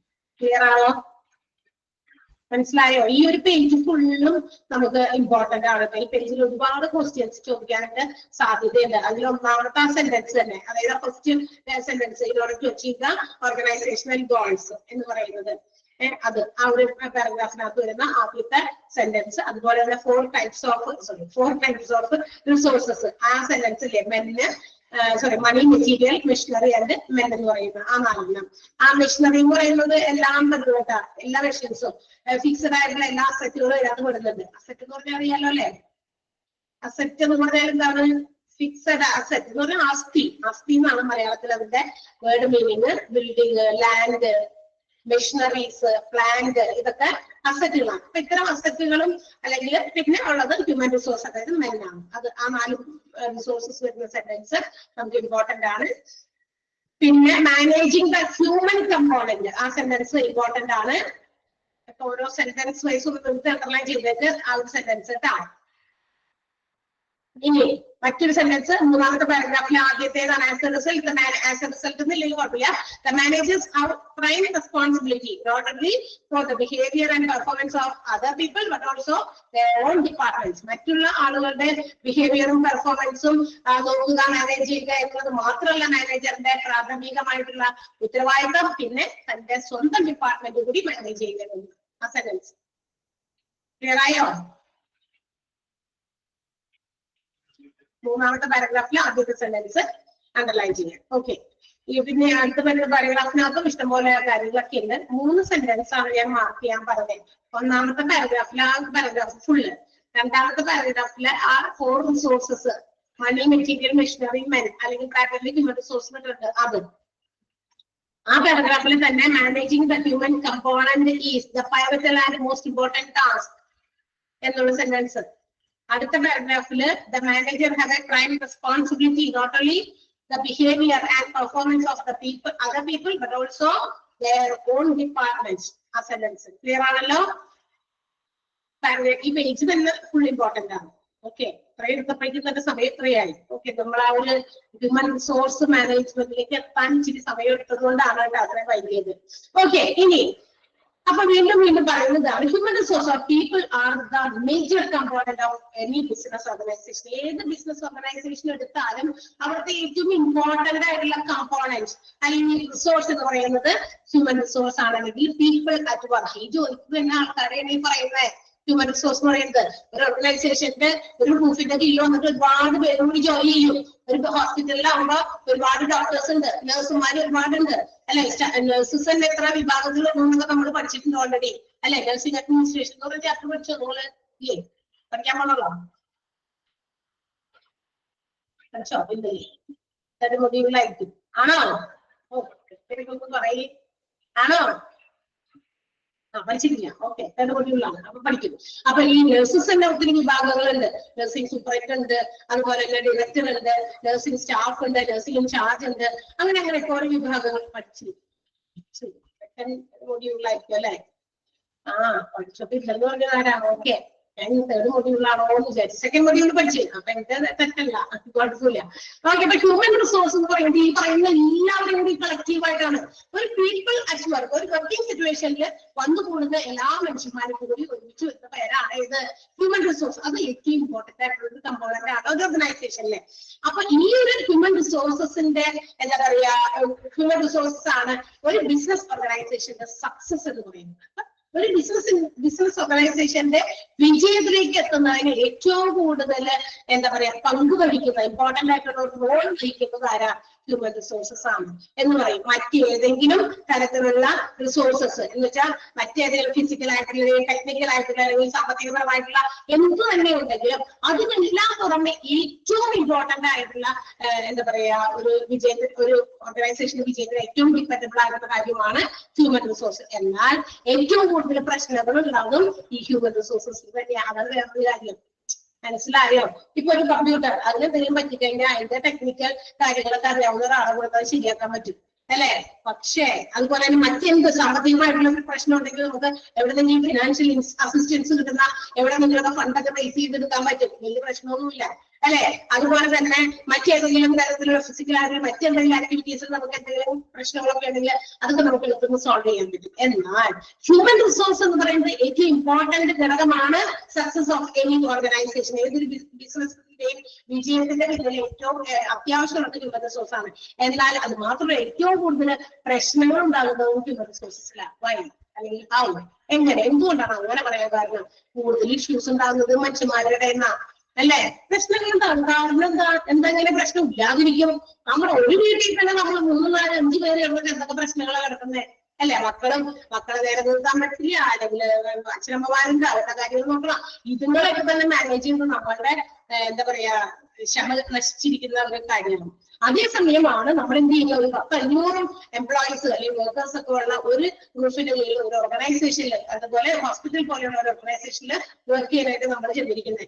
അപ്പൊ നോക്കിയേ, ഒരു ബ്ലഡ് റിലേഷനിലുള്ള ആളുകൾ നമ്മൾ കൂടി കിടന്നിട്ട് തന്നെ മര്യാദയ്ക്ക് ഒരുമിച്ച് പോകില്ല. അങ്ങനെ ഇരിക്കുമ്പോ പല പല ഫാമിലി ബാക്ക്ഗ്രൗണ്ടിൽ നിന്നും, പല പല ബ്ലഡ് റിലേഷൻസിൽ നിന്നും, പല പല നേച്ചേഴ്സ് ഉള്ളവരും പല പല ബിഹേവിയറുകളുള്ളവരും ഒക്കെ തമ്മിൽ വന്നിട്ട് ഒരെണ്ണത്തിന്റെ അടിയിൽ വന്നിട്ട് പ്രശ്നങ്ങളും ഉണ്ടാകാതിരിക്കില്ല എന്ന് നമുക്ക് തോന്നുന്നുണ്ടോ?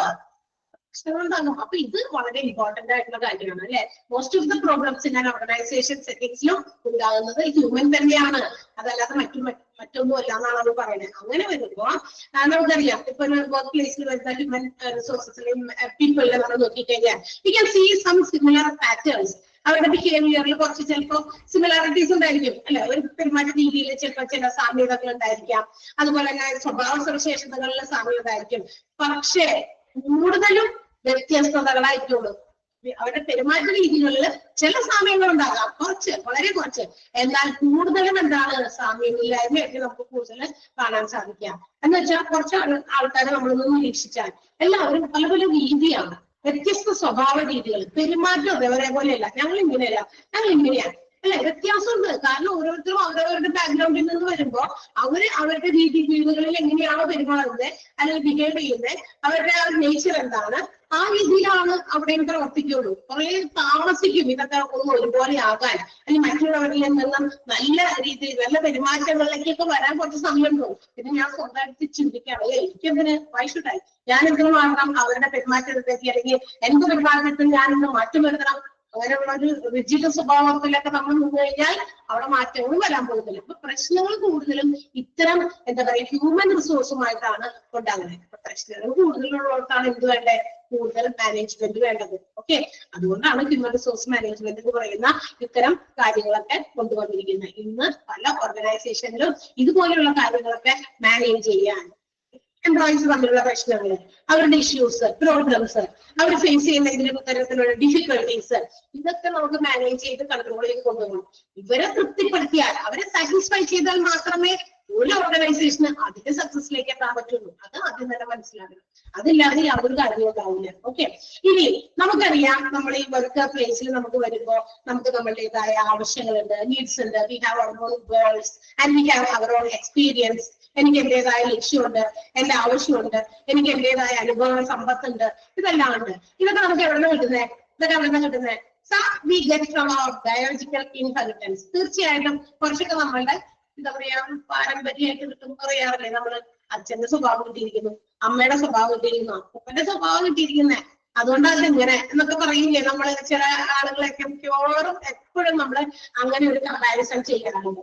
അപ്പൊ അത് നമുക്ക് എവിടുന്ന, അത് നമ്മൾക്ക് ഉള്ളതാണ്, നമ്മുടെ രക്തത്തിൽ നമുക്ക് അഴിഞ്ഞു കിട്ടുന്ന സാധനം, ബയോളജിക്കൽ ഇൻഹെറിറ്റൻസ് ആണ്. നമ്മൾക്ക് അത് ശാസ്ത്രപരമായിട്ട് ഒരു പാരമ്പര്യം കിട്ടുന്നുണ്ട്. ഇനി മാത്രമല്ല, മറ്റ് ബിഹേവിയർ പാറ്റേൺസ് ബാക്കി എവിടെ നിന്ന് കിട്ടും നമുക്ക്? Through the interactions from the environment and from our society. നമ്മൾ നമ്മുടെ സമൂഹത്തില്, നമ്മുടെ എൻവയോൺമെന്റില് അവരിൽ നിന്ന് കിട്ടുന്നുണ്ട്. അവരിൽ നിന്നൊക്കെ നോക്കി കാണുമ്പോൾ നമുക്ക് കിട്ടുന്ന ചില സ്വഭാവങ്ങളും ഉണ്ട്. ഇതൊക്കെ പാരമ്പര്യമായിട്ട് കിട്ടുന്നതുകൊണ്ട് മറ്റുള്ളവരിൽ നിന്ന് പുറത്തു നിന്നൊക്കെ നമുക്ക് അവരുമായിട്ടുള്ള ഇന്ററാക്ഷൻസിൽ കിട്ടുന്നതുകൊണ്ട് രണ്ട് രീതിയിലുണ്ട് കേട്ടോ. എല്ലാം നമുക്ക് പാരമ്പര്യമായിട്ട് കിട്ടുന്ന സ്വഭാവമല്ല. നമ്മൾ പറയാറില്ലേ കുട്ടികളോട്, എന്ന് പറയാറുണ്ട്, ഒന്ന് ആലോചിച്ച് നോക്കിയേ, നമ്മൾ എപ്പോഴെങ്കിലും ഒക്കെ പറയാറുണ്ടോ കുട്ടികളോട്? നമുക്കൊക്കെ പിള്ളേരൊക്കെ ഉണ്ടല്ലേ, സ്കൂളിലൊക്കെ അങ്ങനെ പോയി കയറിയിട്ട് അതുവരെയൊക്കെ പറയും, ഓ നമ്മള് വളർത്തിയതിന്റെ, നമ്മൾ വളർത്തുന്നത് ഇങ്ങനെയാണ് ഇങ്ങനെയാണ്, ഞാൻ നല്ല രീതിയിൽ വളർത്താം, ഞാൻ നല്ല എന്താ പറയാ വളരെ സിസ്റ്റമാറ്റിക് ആയിട്ട് കുട്ടികൾക്ക് എന്താ പറയാ അവരുടെ മോശം സ്വഭാവമൊന്നും ഇല്ലാത്ത രീതിയിൽ അങ്ങനെ മെക്ക് ചെയ്ത് എന്താ പറയാ നമ്മൾ കൊണ്ടുപോകാണ് എന്നൊക്കെ പറയും. സ്കൂളിലൊക്കെ അവർ പോയി തുടങ്ങി ഒരു LKG ഒന്നും വലിയ കുഴപ്പമില്ല, LKG UKG എല്ലാം ആകുമ്പോഴേക്കും പെട്ടെന്ന് പിള്ളേരൊക്കെ ആണല്ലോ, അവിടെ നിന്നൊക്കെ ഓരോന്നും കുഞ്ഞു കുഞ്ഞു കാര്യങ്ങളൊക്കെ പഠിച്ചിട്ട് വരും അല്ലെ. എന്നിട്ട് അതുകൂടെ വന്നിങ്ങനെ നമ്മളുമായിട്ടൊക്കെ ഷെയർ ചെയ്യുമ്പോൾ നമ്മൾ ഇതൊക്കെ നീ എവിടെ പഠിച്ചാൽ, സ്കൂളിൽ പോയി തുടങ്ങിയപ്പോ കൂട്ടുകാരിലൊന്ന് പഠിച്ചു അല്ലെ എന്ന് പറഞ്ഞേ. അപ്പൊ ബയോളജിക്കൽ ഇൻഹെറിറ്റൻസിലും അതുപോലെ തന്നെ നമ്മുടെ ചുറ്റുപാട്, നമ്മുടെ എൻവയോൺമെന്റിന്റെ ഇന്ററാക്ഷൻസിൽ നിന്ന് നമ്മൾ ഒരുപാട് ബിഹേവിയേഴ്സ് സ്വായത്തമാക്കുന്നുണ്ട് അല്ലെ. കുറെ കാര്യങ്ങൾ സ്വന്തമാക്കുന്നത് നമ്മുടെ വീട്ടിൽ നിന്നുണ്ട്, നമ്മുടെ ഇൻഹെറിറ്റൻസ് ആയിട്ട് കിട്ടുന്നതുകൊണ്ട്, അതുപോലെ ചുറ്റുപാടിൽ നിന്ന് കിട്ടുന്നതുകൊണ്ട്, അവർ പലരും കാണിക്കുന്നത് കണ്ടൊക്കെ നമുക്ക് കിട്ടുന്നതുണ്ട്.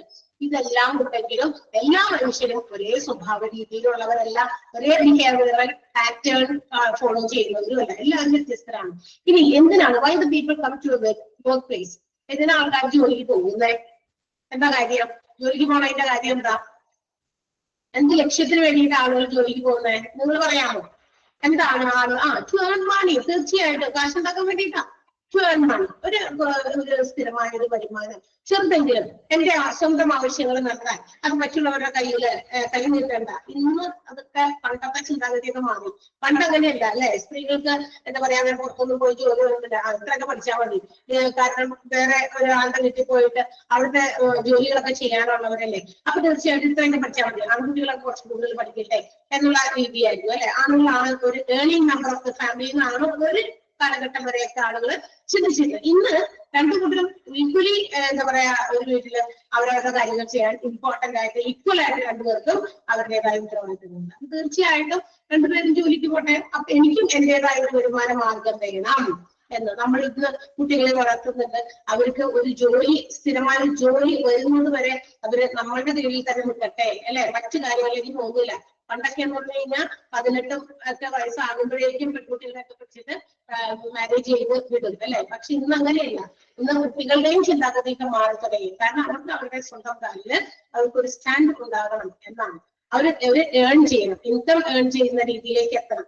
എന്നാലാണ് അവര് എന്താ പറയാ, അവർക്കും അവരുടെ ലൈഫ് സെറ്റ് ആക്കാൻ പറ്റുള്ളൂ. ഇന്നും എല്ലാവരും അങ്ങനെ തന്നെയാണ് ചിന്തിക്കുന്നത്. പാരന്റ്സും ഒരുപാട് പേരൊക്കെ അങ്ങനെ ചിന്തിച്ചു തുടങ്ങി. അപ്പൊ നമ്മൾക്കൊരു ലക്ഷ്യം, നമ്മുടെ ഒരു മോട്ടീവ് വർക്ക് പ്ലേസ് അല്ലെങ്കിൽ ഒരു വർക്ക് ചെയ്യാനുള്ള നമ്മുടെ ഒരു മോട്ടീവ് എന്ന് പറയുന്നത് ടു ഏൺ മണി, പണം സമ്പാദിക്കാനാണ്. അത് മാത്രമാണോ?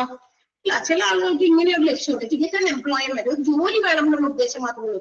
ശമ്പളം തമ്മിലും വേണ്ടി ഒരു ജോലി എനിക്ക് അത്യാവശ്യമാണ്. അപ്പൊ ജോലിക്ക് വേണ്ടിയും ആളുകള് വർക്ക് പ്ലേസിൽ പോകുന്നുണ്ട്. പിന്നെന്താ to have a better prospects in future. അതായത് നമ്മുടെ ഭാവി ഒന്ന് സുരക്ഷിതമാക്കാൻ വേണ്ടി നമുക്കൊരു ഫ്യൂച്ചർ, ഒരു പ്രോസ്പെക്ട് ഉണ്ട്. നമ്മൾ ഒരു ലക്ഷ്യം വെച്ചിരിക്കുന്ന ഭാവിയിൽ നമുക്ക് ഒരു ബെറ്റർ ഫ്യൂച്ചർ വേണമെന്ന് ആഗ്രഹിച്ചിട്ട് അങ്ങനെ ജോലിക്ക് പോകുന്നവരുണ്ട്. പിന്നെന്താ, ആൻഡ് ഇതെല്ലാം പറഞ്ഞ ഹ്യൂമൻ ബീയിങ്. നമ്മൾ ഏത് ജോലി സ്ഥലത്ത് ഏത് ജോലിയുടെ അവസ്ഥയിലായിരുന്നാലും നമ്മൾ അവര് ഒരു ഹ്യൂമൻ ബീയിങ് ആയിട്ട് കൺസിഡർ ചെയ്യണം എന്നുള്ള രീതിയിലും അങ്ങനെ ഒരു പരിഗണന കിട്ടാൻ വേണ്ടിയും ജോലിക്ക് പോകുന്നവരുണ്ട്. ഓക്കെ, അപ്പൊ ഈ പറയുന്ന കാര്യങ്ങൾക്കൊക്കെ വേണ്ടിയിട്ടാണ് എന്ത് ചെയ്യുന്നത്, മനുഷ്യന്മാർ ജോലിക്ക് പോകുന്നത്. ജോലിക്ക് പോകുന്നതിന്റെ കാരണങ്ങൾ എല്ലാവർക്കും ഒന്നല്ല, വ്യത്യസ്തങ്ങളായ കാരണങ്ങളാണ്. ടു ഏൺ മണി, പണം സമ്പാദിക്കാനുണ്ട്. ടു ഗെറ്റ് എൻ എംപ്ലോയ്മെന്റ്, ജോലിക്ക് ഒരു തൊഴിൽ കിട്ടാൻ വേണ്ടിയിട്ടാകാം. To for the better prospects of future, ഭാവി ഒന്ന് സുരക്ഷിതമാക്കാൻ വേണ്ടിയുള്ളവരുണ്ട്. To be treated as human being, work പ്ലേസിൽ നമ്മളെ ഒരു ഹ്യൂമൻ ബീയിങ് ആയിട്ട് ട്രീറ്റ് ചെയ്യാൻ ആഗ്രഹിക്കുന്നവരുണ്ട്. ഒരു ജോലിക്കാരി അല്ലെങ്കിൽ ജോലിക്കാരൻ എന്നുള്ളൊരു പദവി അല്ലെ. എവിടെയാ ജോലി, എന്താ ജോലി ചെയ്യുന്നത്? എനിക്ക് ജോലിക്കൊന്നും പോകുന്നില്ല, വീട്ടിൽ തന്നെയാണ് അല്ലെ. അങ്ങനെ പറയുന്നതിനേക്കാളും എനിക്ക് ഇന്നതാണ് ഒരു ജോലി എന്ന് പറഞ്ഞ് കേൾക്കാൻ വരെ കൂടിയ ആൾക്കാർ ജോലിക്ക് പോകുന്നുണ്ട്. ഓക്കെ, ആൻഡ് ഈ പറയുന്ന ജോലിക്ക് ആളുകൾ പോകുമ്പോ എന്താണ് അവർ ചെയ്യുന്നത്? Sell their service. അവര് അവരുടെ എന്താ പറയാ സർവീസ്, അവരുടെ നോളജ്, അവരുടെ എനർജി, ഇതെല്ലാം അവിടെ ആ ഓർഗനൈസേഷന് വേണ്ടി കൊടുക്കുകയാണ് ചെയ്യുന്നത്, വിൽക്കുകയാണ് ചെയ്യുന്നത്. ഞാൻ എന്റെ കഴിവ്, എന്റെ സേവനം, എന്റെ എനർജി, ഇത് മുഴുവനും ഞാൻ ഈ ഓർഗനൈസേഷനിൽ കൊടുക്കുകയാണ്. എന്തിനു കൊടുക്കുന്നത്? For a reasonable salary or wage, ഒരു നിശ്ചിത സാലറി, കൂലി അല്ലെങ്കിൽ ശമ്പളം ഒക്കെ കിട്ടാൻ വേണ്ടി. മാത്രമല്ല മറ്റു അനേകം ബെനിഫിറ്റുകളും ഇന്ന് പല ഓർഗനൈസേഷൻസ് കൊടുക്കുന്നുണ്ട് അല്ലെ. TA കൊടുക്കാൻ ഓഫർ ചെയ്യുന്നവരുണ്ട്, DA കൊടുക്കാൻ ഓഫർ ചെയ്യുന്നുണ്ട്, PF ഓഫർ ചെയ്യുന്നവരുണ്ട്, അങ്ങനെയൊക്കെ ഉണ്ട്. ഒരുപാട് മറ്റ് ബെനിഫിറ്റുകൾ ഇന്ന് പല ഓർഗനൈസേഷൻസും കൊടുക്കുന്നുണ്ട്. To attract more employees to the organisation, കൂടുതൽ എംപ്ലോയീസിനെ ഓർഗനൈസേഷനിൽ അട്രാക്ട് ചെയ്യാൻ വേണ്ടിയിട്ട് ചെയ്യുന്ന കാര്യങ്ങളാണ്. അപ്പൊ അങ്ങനെയൊക്കെ അതിനൊക്കെ വേണ്ടിയിട്ട് അവരവരുടെ സേവനവും അതുപോലെ തന്നെ അവരുടെ അറിവും കഴിവും അതുപോലെ തന്നെ അവരുടെ എനർജി മുഴുവനും ഓർഗനൈസേഷനിൽ സ്പെൻഡ് ചെയ്യുകയാണ് ചെയ്യാം. അങ്ങനെ വരുമ്പോ അവർക്ക് കൊടുക്കേണ്ടതായ റീസണബിൾ ആയിട്ടുള്ള വേജസ് അല്ലെങ്കിൽ സാലറി തീർച്ചയായിട്ടും എന്ത് ചെയ്യണം, കൊടുക്കണം. ഓർഗനൈസേഷൻ പ്രൊവൈഡ് ചെയ്യണം എന്നാണ് പറയാം. ആൻഡ് ദ മാനേജ്മെന്റ്, അതിന് വേണ്ടിയിട്ട് മാനേജ്മെന്റ് എപ്പോഴും എന്തായിരിക്കണം, they should be aware not only for the organization but also the employees self needs. അതായത് ഓർഗനൈസേഷൻ അതിന്റെ ആവശ്യങ്ങൾ മാത്രം നിറവേറ്റിയാൽ പോരാ. അപ്പൊ എന്തുകൂടി ആവണം, എംപ്ലോയീസിന്റെ വ്യക്തിപരമായിട്ടുള്ള സ്വന്തമായിട്ടുള്ള അവരുടെ ആവശ്യങ്ങൾ കൂടി നിറവേറ്റുന്ന രീതിയിലായിരിക്കണം എന്നാണ് പറയുന്നത്. ഓക്കെ, അപ്പൊ ഓർഗനൈസേഷൻ ഹ്യൂമൻ റിസോഴ്സ് മാനേജ്മെന്റിൽ അപ്പൊ ഇതൊക്കെ പെടും. എന്തൊക്കെ പെടും? ഒരു ഓർഗനൈസേഷൻ അതിന്റെ ലക്ഷ്യങ്ങൾ പൂർത്തിയാക്കാൻ വേണ്ടി ഹ്യൂമൻ റിസോഴ്സസിനെ മാക്സിമം യൂട്ടിലൈസ് ചെയ്യുന്നുണ്ട്. ആ യൂട്ടിലൈസ് ചെയ്യുമ്പോൾ അവരുടെ satisfaction, employee satisfaction is another important thing. ഏറ്റവും ഇമ്പോർട്ടന്റ് ആയിട്ടുള്ള മറ്റൊരു കാര്യം കൂടിയാണ് എംപ്ലോയിയുടെ സാറ്റിസ്ഫാക്ഷൻ. ഒരു ജോലിക്ക് വരുന്ന എംപ്ലോയീസിനെ പരമാവധി സാറ്റിസ്ഫൈഡ് ആയിട്ട് വേണം ഓർഗനൈസേഷനിൽ എന്ന് പറഞ്ഞിടാൻ. പിറ്റേ ദിവസം അവർ ആ ജോലിക്ക് അവിടെ തന്നെ വരണം. അല്ലെങ്കിൽ ഇന്ന് ജോലിക്ക് പോകും, ഞാൻ മടുത്തിട്ടാണ്, ഞാൻ പോയില്ല, എനിക്ക് പറ്റില്ല എന്ന് പറഞ്ഞിട്ട് ഇട്ടിട്ട് പോകുന്ന രീതിയാണ് വരുന്നത്. കാരണം എന്താ, അവിടെ ഓർഗനൈസേഷനിൽ അവിടെ ഉണ്ടാകുന്ന വർക്കിംഗ് അറ്റ്മോസ്ഫിയർ ചിലപ്പോൾ അവർക്ക് ആപ്റ്റ് ആകുന്നില്ല, അല്ലെങ്കിൽ അവർക്ക് ഭയങ്കര ടെൻഷനാണ്, അല്ലെങ്കിൽ ഭയങ്കര വർക്ക് ലോഡാണ്, അല്ലെങ്കിൽ വർക്കിംഗ് എൻവയോൺമെന്റ് ചുറ്റുമുള്ള കൂടെ പ്രവർത്തിക്കുന്ന സഹപ്രവർത്തകരൊന്നും കറക്റ്റ് നല്ല രീതിയിൽ അവരോട് യോജിച്ചു പോകുന്നില്ല, അല്ലെങ്കിൽ അവരെപ്പോഴും അവർക്ക് എതിരെ എന്തെങ്കിലും തരത്തിലുള്ള കാര്യങ്ങളൊക്കെ ചെയ്യുന്നു. അങ്ങനെയൊക്കെ വരുമ്പോൾ നമ്മൾ will not be interested to go there, അല്ലെ? നമുക്ക് അവിടെ പോകാനുള്ള താല്പര്യം ഉണ്ടാകില്ല. പക്ഷെ അങ്ങനെ ഉണ്ടായിക്കഴിഞ്ഞാൽ എന്ത് പറ്റും? കൂടുതൽ എംപ്ലോയീസ് വന്നതിനേക്കാൾ സ്പീഡിൽ തിരിച്ച് അവിടെ വേണം റിസൈൻ ചെയ്ത് പോകും. അപ്പൊ അങ്ങനെ ഒരു സിറ്റുവേഷൻസ് വരുത്താതെ എംപ്ലോയീസിനെ മാക്സിമം അവരെ സാറ്റിസ്ഫൈഡ് ആക്കുക by providing reasonable wages and also other benefits. മറ്റു ബെനിഫിറ്റുകളും റീസണബിൾ ആയിട്ടുള്ള സാലറിയോ വേജസോ എന്താണെന്ന് വെച്ചാൽ അതൊക്കെ കൊടുത്ത് അവരെ തൃപ്തമാക്കുക. എന്നിട്ട് ഓർഗനൈസേഷൻ അതിന്റെ ഗോൾസ്, അതിന്റെ ലക്ഷ്യങ്ങൾ നേടിയെടുക്കാനായിട്ട് ശ്രമിക്കുക. ഓക്കെ, ക്ലിയർ ആയ ഒരു പാരഗ്രാഫ് ഒന്ന് വായിച്ചു നോക്കി. ലെങ്തി പാരഗ്രാഫ് ആണെങ്കിലും വളരെ സിമ്പിൾ കാര്യങ്ങളാണ് എഴുതിയത്. ഒന്ന് വായിച്ചു നോക്കുക വേഗം.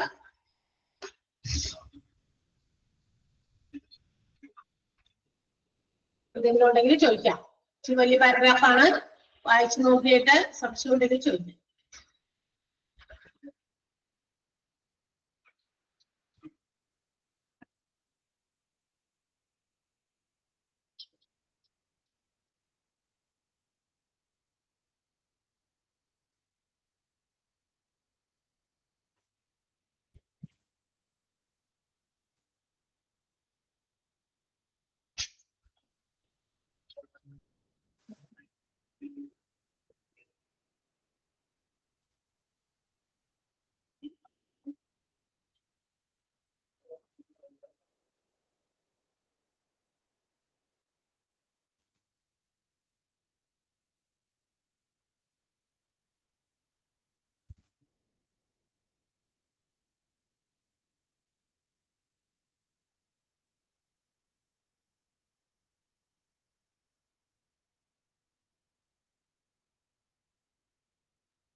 ക്ലിയർ ആയോ?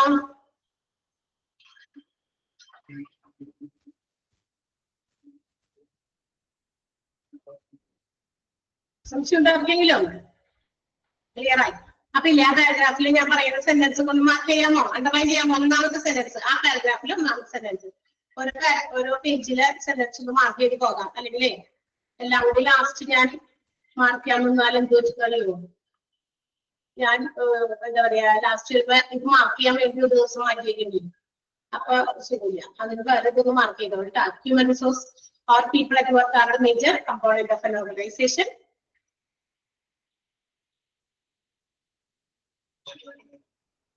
പിന്നെ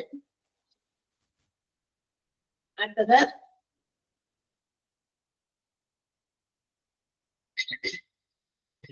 people come to the workplace with some specific motives like to earn money, to get employment, to have better prospects in future, to be treated as a human being while they are at the place of work. Our place. Kando sentence kando. People come to the workplace with some specific motives. ഒരു പേജിന്റെ അല്ല പാരഗ്രാഫിന്റെ ഒരു നടുക്കിന്റെ തൊട്ട് താഴെയായിട്ടാണ്. ഇവിടെ ഞാനിവിടെ select ചെയ്ത് നിങ്ങൾക്ക് കാണാൻ പറ്റുമോ? കണ്ടോ? ഓക്കെ, ആ വർക്ക് വരെ കണ്ടു, വർക്ക് വരെ.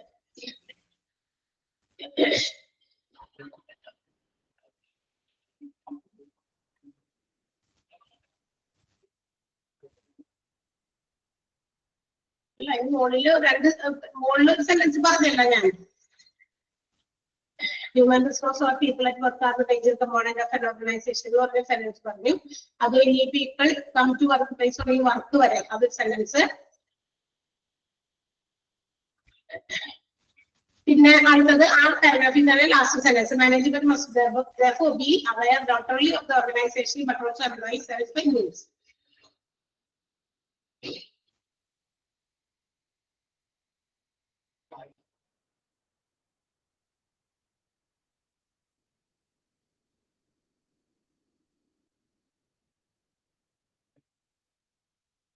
ഓക്കെ, അത്രയും വായിച്ചിട്ടൊക്കെ നോക്കിയിട്ട് വരാട്ടാ. നമ്മള് കുഞ്ഞ് 3 പാരഗ്രാഫും ഒരു വലിയ പാരഗ്രാഫും മാത്രമേ എടുത്തിട്ടുള്ളൂ. വലിയ ബുദ്ധിമുട്ടൊന്നുമില്ല. എല്ലാവർക്കും സെന്റൻസ് ഒക്കെ വായിച്ചു നോക്കിയപ്പോ ക്ലിയർ ആയി എന്നാണ് പറഞ്ഞത്. അപ്പൊ അതുകൊണ്ട് ഈ 1-2 പ്രാവശ്യം കൂടി നിങ്ങൾ വായിച്ചു നോക്കി ബാക്കി ഭാഗം നമുക്ക് അടുത്ത ദിവസം എടുക്കാം.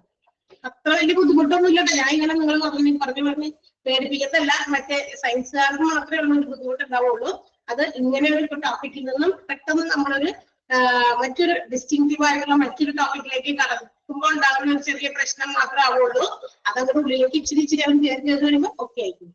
ഇപ്പൊ ക്ലിയർ ആയി തുടങ്ങിയോ? സയൻസ് എടുത്തിരിക്കുന്നവർക്ക് അത് ക്ലിയർ ആയി തുടങ്ങിയോ? അത് പറയാമോ ആരെങ്കിലും ഉണ്ടോ അങ്ങനെയുള്ളവര്? കുറച്ചൊക്കെ കയറി തുടങ്ങിയിട്ടുണ്ട്. ഓക്കെ, അപ്പൊ അടുത്ത ദിവസമൊക്കെ ആവുമെങ്കിൽ കുറച്ചുകൂടി ഒക്കെ ആവും. അപ്പൊ നിങ്ങളൊന്ന് വായിച്ചു നോക്കിയപ്പോ ഒരു പ്രാവശ്യമല്ല 1-2-3 പ്രാവശ്യം വായിച്ചു നോക്കി. അടുത്ത ഭാഗത്ത് നമ്മളെ കുറിച്ച് പറയുന്നത്, നമ്മളൊരു ജോലിക്ക് വേണ്ടിയിട്ട് ഒരു സ്ഥാപനത്തിൽ ചെല്ലുമ്പോൾ ഒരു ഓർഗനൈസേഷനിൽ വർക്ക് ചെയ്യുമ്പോൾ നമ്മുടെ ആവശ്യങ്ങള്, നമ്മുടെ കാര്യങ്ങള്, മനുഷ്യന്മാര് ഒരുപാട് വർക്കേഴ്സും ജോലിക്കാരും ഒക്കെ ഉണ്ടായിരിക്കും. അവരെയൊക്കെ മാനേജ് ചെയ്യുന്ന ഒരു മാനേജ്മെന്റ്, അതാണ് ഹ്യൂമൻ റിസോഴ്സ് മാനേജ്മെന്റ്. ഓക്കെ, ബാക്കി നമ്മൾ അടുത്ത ദിവസം കണ്ടിന്യൂ ചെയ്യാം. വായിച്ചു നോക്കിയിട്ട് വരാം. Okay, see you. അടുത്ത ടീച്ചർ വരും കേട്ടോ. Bye. Okay, thank you.